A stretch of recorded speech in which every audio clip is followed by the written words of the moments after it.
Good morning, students. I hope you are well at your side. Today we will continue our chapter number 5, Working of Institutions. Our today's topic is the decision makers. So, as earlier in our earlier classes, we discussed about the reservation policy, an office memorandum issued by the Joint Secretary of a central government department. तो उस department ने जो वो office memorandum issue किया, जो order issue किया, जो reservation था 27%, उस रिजर्वेशन को बनाने में किन किन लोगों का हाथ था, क्या क्या उसमें प्रोसेस हुई थी। तो the leader VP Singh, Vishwanath Pratap Singh, prime minister became prime minister. Several development took place after that. The President of India, in his address to the Parliament, announced the intention of the government to implement the recommendation of the Mandal Commission. तो President of India ने parliament को address करते हुए, संबोधित करते हुए parliament को announce किया कि गवर्नमेंट का इस मंडल कमीशन जो है उसके रिकमेंडेशंस को इम्प्लीमेंट करने के पीछे क्या इंटेंशन है। तो गवर्नमेंट का इंटेंशन है वो अनाउंसमेंट किया गया पार्लियामेंट में। On 6 August 1990 the union cabinet took a formal decision to implement the recommendation. एक फॉर्मल डिसीजन लिया जो implement the recommendations. Mandal commission ने जो रिपोर्ट दी थी उसमें जो रिकमेंडेशन थी कि वो क्या चाहते थे, क्या होना चाहिए, सुधार क्या कर सकते थे, उनके जो रिकमेंडेशंस थे उनके लिए एक इम्प्लीमेंटेशन का डिसीजन लिया गया। Next day prime minister VP Singh informed the parliament about this decision through a statement in both the houses of the parliament. तो दोनों हाउस जो पार्लियामेंट के हैं, लोकसभा एंड राज्यसभा, दोनों हाउस में नेक्स्ट डे प्राइम मिनिस्टर ने उसको इंट्रोड्यूस किया। The decision of the cabinet was sent to the department of personnel and training. जो डिसीजन था पार्लियामेंट का, उस डिसीजन को वहां पर पर्सनल डिपार्टमेंट में भेजा गया। The senior officers of the department drafted an order in line with the cabinet decision. तो कैबिनेट ने जो डिसीजन लिया था उस डिसीजन को इंप्लीमेंट करते हुए अपने शब्दों में उन्होंने उसको एक्सप्लेन करके लिखा। And took the ministers approval, और मिनिस्टर के पास अप्रूवल के लिए फिर भेजा गया। An officer signed the order on behalf of the union government. This was how office memorandum number was born on August 13, 1990. तो जो 6 अगस्त को इंट्रोड्यूस हुआ था वो 13 अगस्त को एक ऑफिस मेमोरेंडम बन गया, एक ऑर्डर बन गया। वो प्रोसेस थी कि कैबिनेट पहले इंट्रोड्यूस किया प्रेसिडेंट ने, फिर प्राइम मिनिस्टर ने उसको पार्लियामेंट में इंट्रोड्यूस किया इम्प्लीमेंटेशन के लिए, और फिर कैबिनेट ने डिसीजन लेकर के और वहां पर डिपार्टमेंट को भेजा। डिपार्टमेंट ने उस लाइंस को, उस जो फैक्ट थे उनको एक्सप्लेन करते हुए फिर पूरा ऑफिस मेमोरेंडम तैयार किया और वो अप्रूवल के लिए मिनिस्टर के पास आया, और उसके बाद मिनिस्टर से साइन होने के बाद वो गवर्नमेंट डिपार्टमेंट से इश्यू कर दिया गया। For the next few months, this was the most hotly debated issue in the country. Newspapers and magazines were full of different views and opinions on this issue. जगह जगह इसकी चर्चा हो रही थी, न्यूज़पेपर्स, मैगजीन्स, टीवी चैनल, सब पर। It led to widespread protest and counter protest, some of which were violent. जगह जगह इसका विरोध भी किया गया और कई जगह तो यह वायलेंट का रूप ले लिया, हिंसात्मक भी हो चुका था। Some of which were violent. People reacted strongly because this decision affected thousands of job opportunities. अब लोगों ने इसका जोर शोर से विरोध भी किया, सपोर्ट में भी आए, क्योंकि ये जो डिसीजन था ये thousands of job opportunities पर डिपेंड करता था। तो some felt that existence of inequalities among people of different castes in India necessitated job reservation.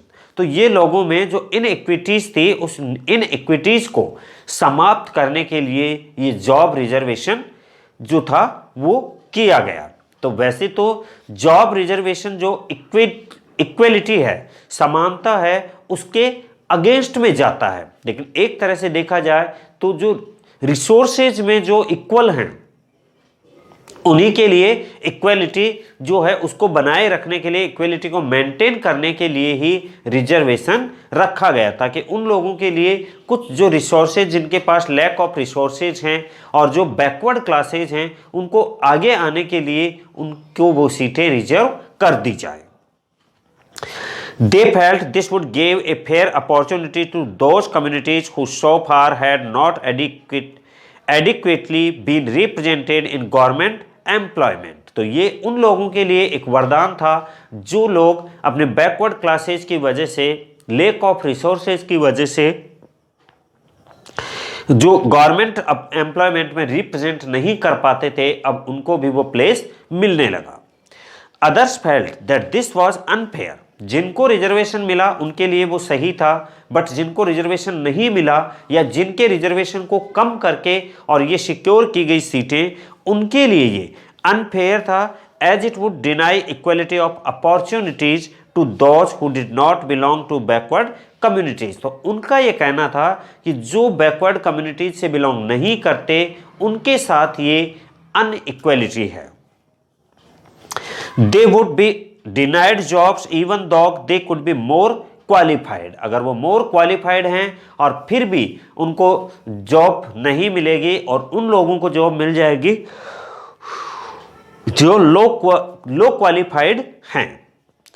Some felt that this would perpetuate caste feelings among people and hamper national unity। कुछ का मानना था कि national unity को भी ये hamper कर सकती है, नुकसान पहुंचा सकती है।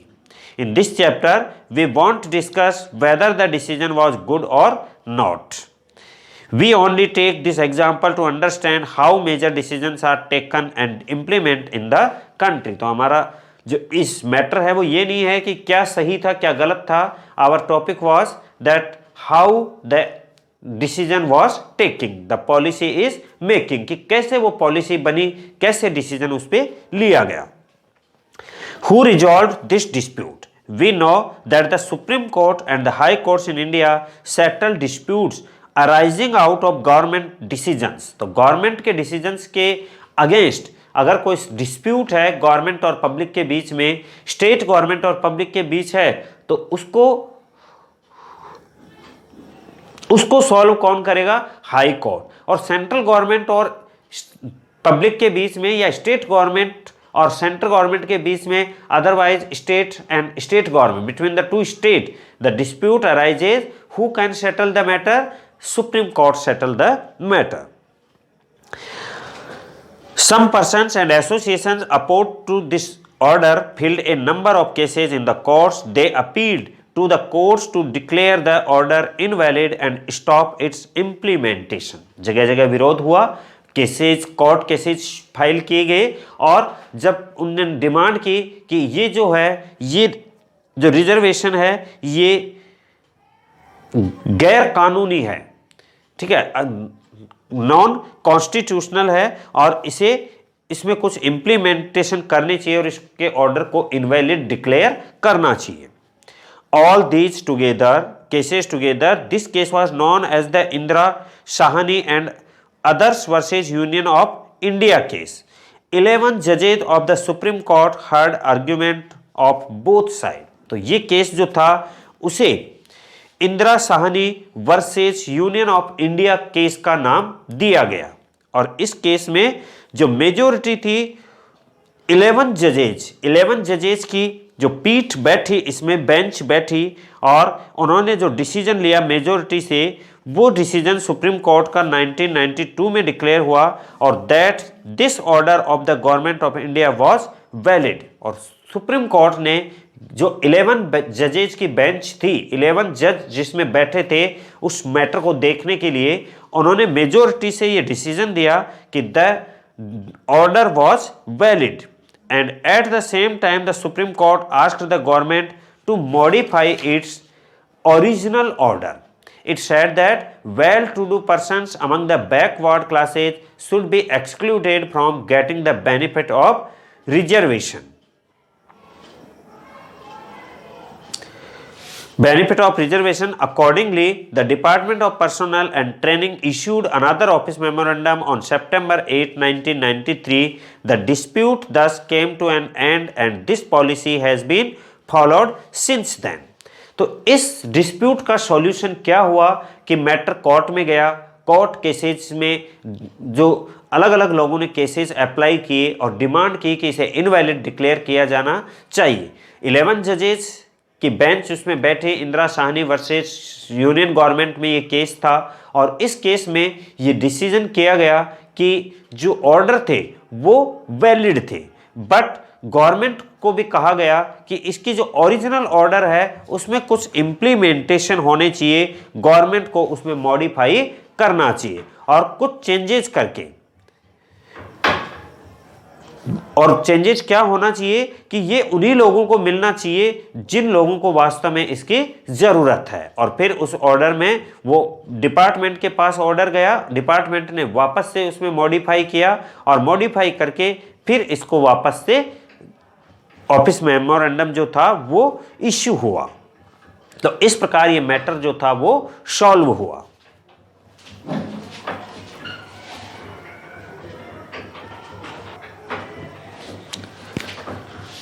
Now our next topic is need for political institutions, कि हमें इन पॉलिटिकल इंस्टीट्यूशंस की जरूरत क्यों पड़ती है।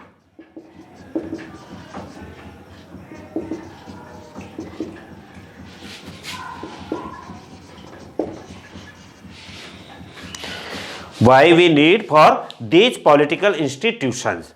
So we have seen one example how the government works governing a country involve various such activities. For example, the government is responsible for ensuring security the citizen and providing facilities for education and health to all. तो government की जो basic जो जरूरत है, वो government की जो purpose है या रेस्पॉन्सिबिलिटी है to ensuring security of the citizen and provide the facility of health and education and basic facilities also. It collects taxes and spend the money this rest and on administration, defence and development programme. Taxes levied करते हैं, उनको collect करते हैं, जो पैसा आता है उस पैसे से डिफरेंट जो डिपार्टमेंट्स हैं, डिफरेंट प्रोग्राम्स हैं, वो डेवलपमेंट प्रोग्राम्स हैं, वो किए जाते हैं। And it formulates and implement several welfare scheme. Some persons have to take decision on how to go about these activities. Others have to implement these decisions. If disputes arise on these decisions or in their implementation, there should be someone to determine what is right and what is wrong. It is important that everyone should know who is responsible for doing what. तो सबको ये जानना जरूरी है कि कौन किस चीज के लिए रेस्पॉन्सिबल है और कितना रेस्पॉन्सिबल है। So it is also important that these activities keep taking place even if the person in key position changes. So to attend to all these tasks, several arrangements are made in all modern democracies. Such arrangements are called institutions. तो ये जो system है, इन systems को चलाने के लिए कुछ arrangements किए जाते हैं और वो अरेंजमेंट जो हैं, वो अरेंजमेंट ही क्या हैं? इंस्टीट्यूशंस हैं। तो ये democracy works well when these institutions perform functions assign to them. तो एक डेमोक्रेसी सही मायने में सक्सेस हो रही है अगर उनकी जो पॉलिटिकल इंस्टीट्यूशंस हैं, उनको जो काम सौंपे गए हैं वो काम अपने सही तरीके से वो कर रहे हैं। The constitution of any country lays down basic rules on the powers and functions of each institution.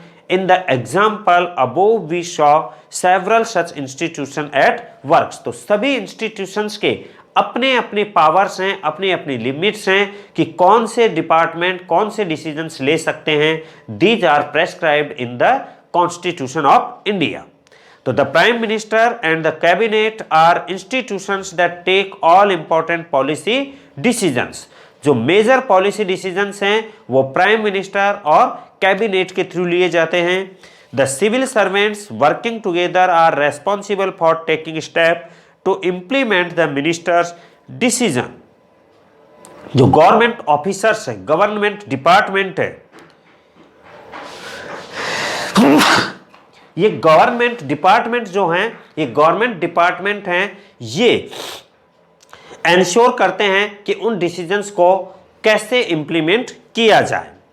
And Supreme Court is an institution where dispute between citizens and the government are finally settled. Supreme Court का ये काम है कि जो decision किया गया है वो वैलिड है या इनवैलिड है, सही तरीके से इंप्लीमेंट हुआ है या नहीं हुआ, और इट इज कॉन्स्टिट्यूशनल और non constitutional, unconstitutional. It is decided by the courts like the high courts and the Supreme Court. तो working with institution is not easy. Institutions involve rule and regulations, उनके rule और regulations होते हैं, and this can bind the hands of leaders. Institution involves meeting, committees and runtime routines. This often leads to delays and complications. Therefore, dealing with institution can be frustrating. One might feel that it is much better to have one person take all decision. तो इससे बढ़िया है कि एक ही आदमी decision ले, कई लोगों से डिस्कस होकर के डिसीजन लिए जाए. And without any rules, procedures and meetings, but that is not the spirit of democracy. कि हो सकता है डिसीजन लेने में डिलेइंग हो, कि कई लोगों के साथ डिस्कस होता है, बट वो इससे बढ़िया है कि एक ही आदमी सारे डिसीजन ले और वो डिसीजन बाद में गलत साबित हो. तो some of the delays and complications introduced by institutions are very useful. They provide an opportunity for a wider set of people to be consulted in any decision. So institutions make it difficult to have a good decision taken very quickly. जल्दी decision नहीं ले सकते हैं, but वो good decision लेते हैं. But they also make it equally difficult to rush through a bad decision. That is why democrat governments insist on institution. तो institution क्यों रखे जाते हैं कि हो सकता है एक ही आदमी डिसीजन ले और वो फास्ट डिसीजन तो होगा, but may be the bad decision. But when the decision taking by the discuss of various persons, जब कई लोगों से सलाह करके लिए जाते हैं तो उसमें डिसीजन में गलतियां होने की चांसेस बहुत कम होते हैं.